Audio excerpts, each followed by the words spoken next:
एक दिन सास ने दीपिका से कहा, दीपिका, अपने देवर का नाश्ता उसके कमरे में दे आओ।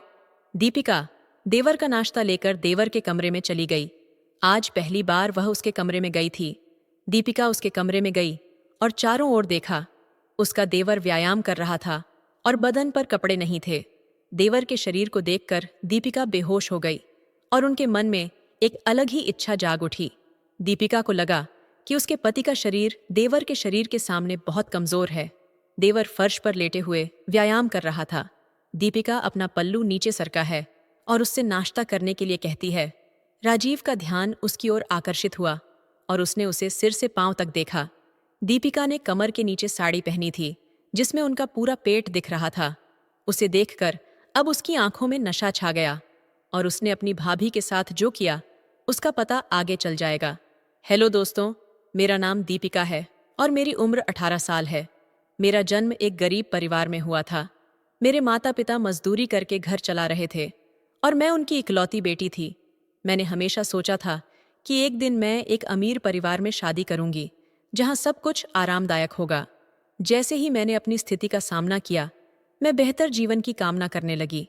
मेरा सपना था कि मेरी शादी एक अमीर, सुंदर और सुगठित लड़के से होगी, लेकिन मेरे माता पिता गरीब थे, इसलिए उन्होंने मेरी शादी एक साधारण लड़के से कर दी। जब मैं ससुराल गई तो मुझे एहसास हुआ कि मेरे सपनों के साथ जो हकीकत थी वह बिल्कुल अलग थी। मेरे पति का एक छोटा भाई है जो बहुत आकर्षक और फिट है। एक दिन वह अपने कमरे में व्यायाम कर रहा था और मैं उसे दूध देने के लिए उसके कमरे में गई। उसका आकर्षक शारीरिक देखकर मुझे कुछ और ही महसूस होने लगा। दीपिका के पति एक कंपनी में काम करते थे और घर आकर सो जाते थे। दिन में दीपिका के पास बहुत कम समय होता था। दीपिका का देवर एक सरकारी बैंक में कार्यरत थे। वह फिट थे और हर दिन जिम जाते थे। राजीव ने एक्सरसाइज करके अपनी बॉडी बनाई थी। एक दिन सास ने दीपिका से कहा, राजीव का नाश्ता उसके कमरे में ले जाओ। दीपिका देवर का दैनिक नाश्ता। दीपिका दूध से भरा गिलास, 4 केले और 4 अंडे लेकर देवर के कमरे में चली गई। आज पहली बार वह उसके कमरे में गई थी। दीपिका उसके कमरे में गई और चारों ओर देखा। दीवार पर राजीव की तस्वीरें लगी हुई थीं, जिससे वह बेहद आकर्षक और रंगीन दिख रहे थे। वह व्यायाम कर रहा था और बदन पर कपड़े नहीं थे। देवर के शरीर को देखकर दीपिका बेहोश हो गई और उनके मन में एक अलग ही इच्छा जाग उठी। दीपिका को लगा कि उसके पति का शरीर राजीव के शरीर के सामने बहुत कमजोर है। राजीव फर्श पर लेटे हुए व्यायाम कर रहे थे। दीपिका अपना पल्लू नीचे सरकाए है और उससे नाश्ता करने के लिए कहती है। राजीव का ध्यान उसकी ओर आकर्षित हुआ और उसने उसे सिर से पांव तक देखा। दीपिका ने कमर के नीचे साड़ी पहनी थी जिसमें उनका पूरा पेट दिख रहा था। उसे देखकर अब उसकी आंखों में नशा छा गया था। उसने अपने गुलाबी होठों को दांतों से काटा और बोला, भाभी, इतना सुंदर शरीर कैसे बनाया? एक पल के लिए उसे कुछ पता नहीं चला। वह उसके सामने खड़ी थी और उसका घूंघट पूरा नीचे था। देखो, तुम मुझसे भी ज्यादा खूबसूरत लग रहे हो। लेकिन मेरे मन में एक ख्याल आया। मैंने तुरंत कहा, तुम्हें कैसी लड़की पसंद है? मुस्कुराते हुए उसने आंखों में चमक लाते हुए जवाब दिया, देखो, मेरे सामने वैसी ही लड़की मुझे पसंद है। अब उसकी इच्छाएं जागने लगी थीं और वह उस पर नशीली बातें बोल रही थी। बताओ ना राजीव, तुम्हें किस तरह की लड़की पसंद है? ये कहते हुए उसने अपने बाल नीचे किए और उसे अपनी पूरी पीठ दिखाई। लेकिन राजीव की नजरें उसके चेहरे पर टिकी थीं। वह मुस्कुराई और बोली, राजीव, क्या तुम जान सकते हो मेरे मन के रहस्य? चलो, मैं ही बता देती हूँ। मुझे तुम जैसे सुंदर लड़के पसंद है। तुम्हारा भाई सूखे हुए वृक्ष के समान है। काश तुम पहले मिले होते, उसने मुस्कुराते हुए कहा। नीरज ने उत्सुकता से कहा, तो क्या हुआ भाभी? तुम्हारे पति भी खूबसूरत हैं। मैं तुम्हें यह बात रात को बताऊंगी, उसने कंधे उचका हुए कहा। उसी समय सास ने आवाज लगाई और कहा, अरे वहां क्या हो रहा है दीपिका? राजीव का नाश्ता हुआ क्या? नहीं नहीं तो जाकर रसोइया में देखो। दीपिका ने राजीव की ओर देखा और मुस्कुराते हुए चली गई। अब रात हो चुकी थी। सब लोग खाना खा रहे थे। राजीव को खाना देते समय दीपिका उनका ध्यान खींचती है और उसे एक खत देती है। उसमें लिखा था, राजीव, मैं तुमसे बहुत प्यार करती हूँ और आज तुम्हारे भाई की नाइट ड्यूटी है। रात को दरवाजा खुला है, तुम आ सकते हो। रात को जब सब सो रहे थे, राजीव धीरे से दीपिका के कमरे में दाखिल हुआ तो कमरे की लाइट जल रही थी। जाते ही दीपिका ने उसका स्वागत किया। राजीव ने पूछा, भाभी, तुम्हें कैसे लड़के पसंद है? उसने मुस्कुराते हुए कहा।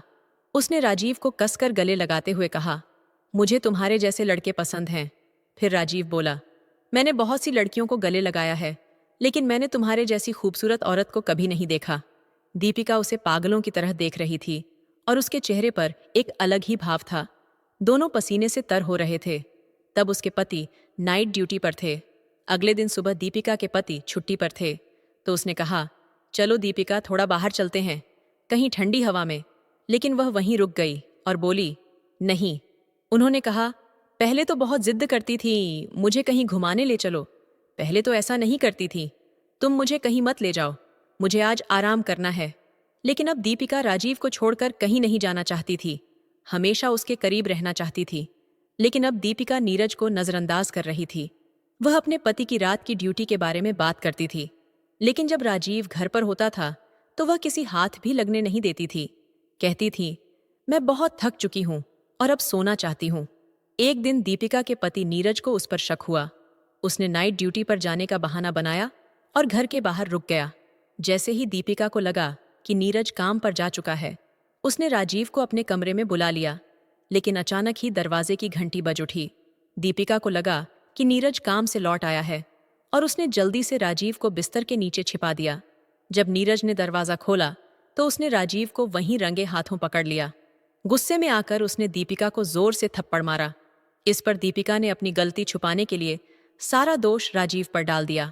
उसने कहा, राजीव मेरे कमरे में जबरदस्ती घुस आया और मुझ पर हमला करने की कोशिश की। नीरज ने यह सब चुपचाप सुना, लेकिन तुरंत समझ गया कि दीपिका झूठ बोल रही है।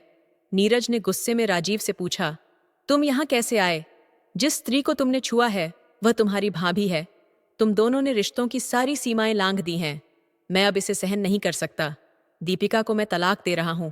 यह सुनकर राजीव ने कहा, भाई, अगर आप दोनों एक दूसरे से प्यार नहीं करते तो अलग हो जाइए, लेकिन अगर प्यार है तो आप दोनों को साथ रहना चाहिए। हालांकि इस घर में आपकी जगह नहीं है। फिर उसने रोते हुए कहा, भाई मुझे माफ कर दो। भाभी ही मेरे कमरे में आती थीं और मुझे खत लिखती थीं। जैसे ही आप ड्यूटी पर जाते वह मुझे बुलाती और कहती कि उन्होंने आपकी शादी नहीं करनी चाहिए थी। नीरज राजीव को रोकते हुए गुस्से में बोला, तुम जैसी औरतें कभी नहीं बदल सकती। अब मेरे घर से निकल जाओ। मैं तुम्हारे साथ एक पल भी और नहीं रह सकता। मैं तो तुम्हारी शक्ल भी नहीं देखना चाहता। दीपिका ने हाथ जोड़कर नीरज से माफी मांगी और कहा, मुझे माफ कर दो, ये गलती दोबारा नहीं होगी। लेकिन नीरज ने ठान लिया था। उसने कहा, अब तुम्हारा मेरे जीवन में कोई स्थान नहीं है। अगले दिन नीरज ने दीपिका के माता पिता को बुलाकर उसे उनके हवाले कर दिया। उसने अपनी शादी खत्म करने का फैसला कर लिया। दोस्तों, इसी तरह की कहानियों के लिए हमारे चैनल को सब्सक्राइब करें। अगर ये कहानी पसंद आई हो तो वीडियो को लाइक जरूर करें। अगली कहानी में फिर मिलते हैं। धन्यवाद।